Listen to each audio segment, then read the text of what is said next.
Let me look at it from this perspective. I understand the DNA.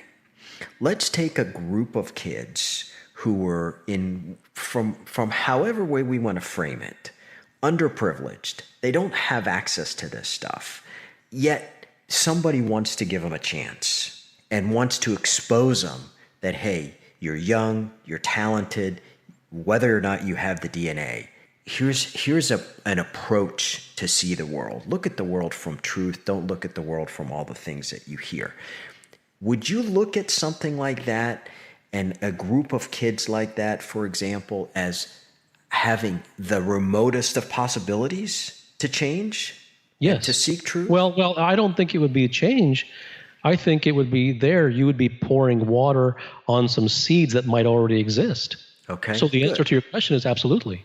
Okay. How should I start to feed them? Because I have a group like that.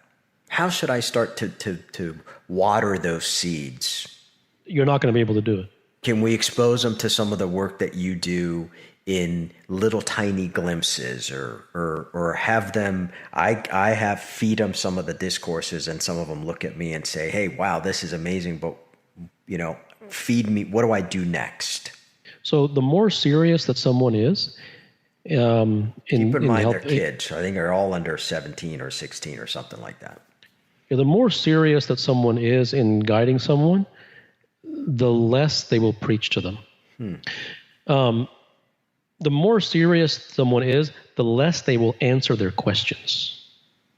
Because all questions will come in the form of prescription, because everyone is brainwashed by society into asking for prescriptions. So if someone asks me questions, even in the private consultation, I don't answer a lot of times. I just remain silent, because there's nothing I can say. I'm not going to buy into the question. If I say yes, then that'll take you down this road. If I say no, it'll take you down that road. And both roads will lead to the same hell. So the only answer is silence. Is there a way for somebody to frame a question where you don't go that path? Or is there a way that... No, because now you're talking about trickery, right? Now you're talking about, is there a way to manufacture a question? No, I'm not. So what I'm saying is, a genuine question when you hear it. And so as for, helping your group of kids, I will honestly say that the watering of the seeds will come through exposure to truth without trying to teach them, to preach them, or to answer their questions. Because people who read my work, it isn't about me. So there's some form of alchemy that happens between the words and with whatever happens to lie inside of them. So it's between those two elements. And when that happens, it happens. There's nothing for me to say, right? So it is about an exposure to the type of water that they might have the seeds for. All right. So let me leave that one there, and let me just ask you two more quick things. Are there any questions in particular that you're contemplating right now and that you're writing about that perhaps you haven't published?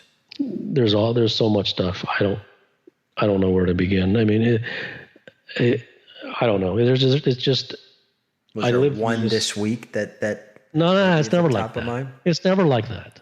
It's never a menu. It's everything is spontaneous. So whatever comes from the private discourse, it just spontaneously arose.